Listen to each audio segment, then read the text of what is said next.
Station रे पानी P सारिबा परे बोतल फिंगिबाकू डस्टबिन खोजुछन्ते कि हेले एहाकू एणे तेणे न फिंगी पकांतु ए रिसाइकल मेसिन रे जेउथरे बोतल तो रिसाइकल हेबो तासो आपनकू मिलिबो 10 टंकार ई रिचार्ज। खोर्धारो डिविजन पक्षरु ए पदक्षेप ग्रहण करा जायछि।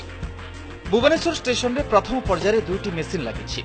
स्टेशन रो 1 नंबर एवं 6 नंबर प्लाटफॉर्म रे गोटे लेखा मेसिन लगा जायछि जेउथरे बोतल पकाउथबा यात्री को मिलुछि 10 टंकार ई रिचार्ज।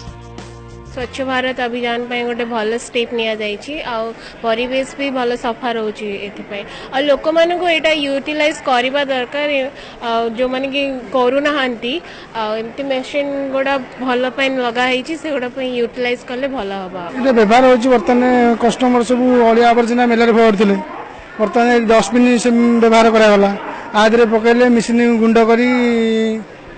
करा जाउछि अलिया आवर्जना बाहर फोपाड़े नष्ट होता नष्ट होनी सब। आसंतु नजर पकेबा मेसिन व्यवहार प्रक्रिया उपरे। प्रथमे बोतल को मेसिन रो ऊपर भाग रे थिबा ए द्वारा दे पकांतु। बोतल फिंगिबा परे सेथरे थिबा कीपैड रे निज मोबाइल नंबर टाइप करंतु।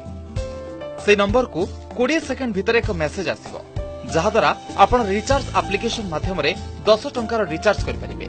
एहार आउ एक विशेषत्व हैला ए बोतल रिसाइकल मध्य हेबो आ परिवेश सुरक्षा रे सहायक हेबो।